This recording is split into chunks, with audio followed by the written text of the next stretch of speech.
Hi guys, welcome back. It's Julie. Welcome to my 52 weeks project. Can you believe it? We're already at week number 4. This month has gone by super fast. I don't know about you, but for me it has. So let's recap here. I've completed layout 1, 2, 3, and we're going to address this flip-flap a little later in the video, but for now I want to put together my last week, which is layout number 4, and I'm using this sketch right here. So I'm going to use a 6x4 photo, and those suggestions here on the layouts, I don't have dimensions because we're using our scraps. So it doesn't really matter what size of paper you use as long as you like it and it fits the 6x8 format.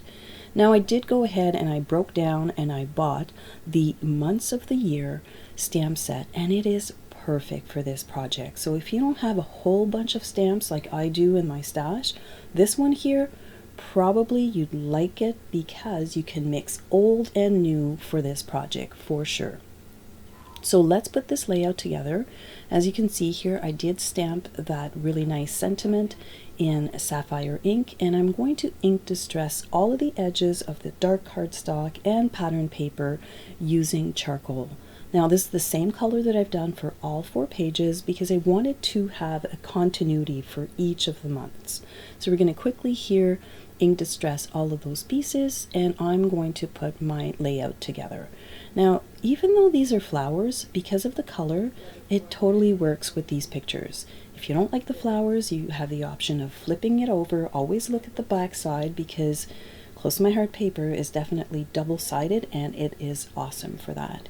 Here you see me ink distressing the glitter paper, so for that you just pounce on it. You don't rub your tool because you're going to break the little foam part. So you just pounce on the edges and it just looks nice.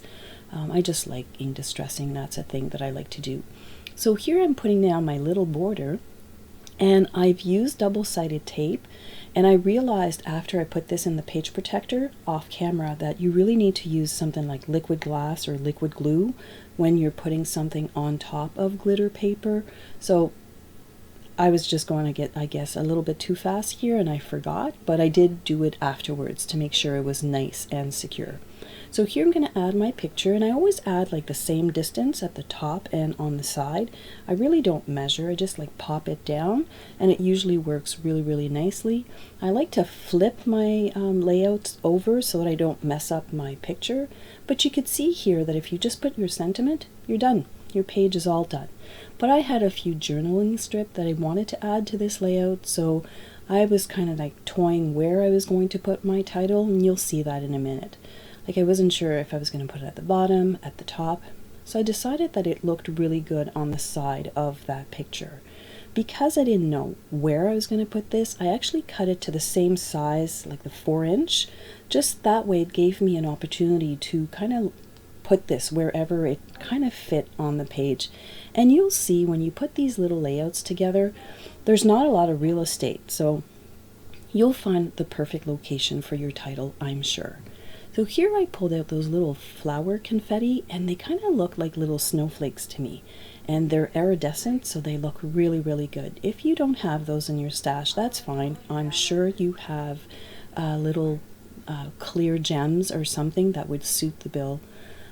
Here I'm adding a little bit of glue, and I'm using my tweezers. You can use micro dots, but I guess I didn't find them. This works just fine, and it doesn't make a mess. I usually use a little post-it note just to make sure that I don't oversaturate with glue, and everything looks pretty good. One last thing here, let's add the little keyboard craft alphabets to mark off the week, and this layout is done. So I'm really happy on how this turned out, and not bad, right, for using a little bit of scraps, a little bit of new stuff too, of course. But for the most part, this is stuff that I had in my stash. So let's go back to addressing that flip-flap. So I'm going to kind of look at, you see how these two layouts, although we did them independently, because we used a lot of the same elements, they look good together. So let's open up this little flap here for my flip-flap. I would highly recommend you just put your flip-flap directly on your page protector, but because I'm doing pictures, I often do put my flip flap on my layout directly. So then I just cut a little opening. So if you don't want to cut an opening, because not a lot of people like to do that, then just put your flip flap on top of your page protector. So I added inside the page protector a little post-it note. It's kind of thick, so that way I don't cut through both of them. And then I'm just going to sneak my page right in there. Now this is a little difficult, but it is doable.